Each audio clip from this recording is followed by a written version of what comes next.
శని వక్రించిన వాళ్ళు, అష్టమ శనిలో ఉన్నవాళ్ళు, అర్ధాష్టమ శని వాళ్ళు, ఏలినాటి శని వాళ్ళు ఎవరైనా సరే శంకరాచార్యులు వారు హామీ ఇచ్చేశారు. దేన్ని ఆధారం చేసుకున్నా తెలుసా? జ్యోతిష శాస్త్ర పరిజ్ఞానం శంకరులకు అంత దిట్ట, వారికి తెలియని శాస్త్రం లేదు, వారు అపర శంకరులు.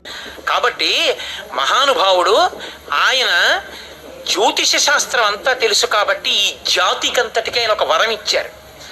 మీకు ఏ గ్రహం, ఏ పాపగ్రహం జాతకంలో బాధ పెడుతుండనివ్వండి, గురుగ్రహం యొక్క అనుగ్రహం మీకు ఉన్నంత కాలం మీ జాతకంలో ఇతర గ్రహములు ఏమీ చెయ్యలేవు. దాని వలన ఏమవుతుందంటే రోజు దక్షిణామూర్తి స్తోత్రం చేసేవాడిని శనీశ్వర గ్రహం కూడా చెనకదు. కారణం ఏమిటంటే బలహీనంగా ఉన్న గురుగ్రహాన్ని అది బలవంతం చేస్తుంది జాతకంలో.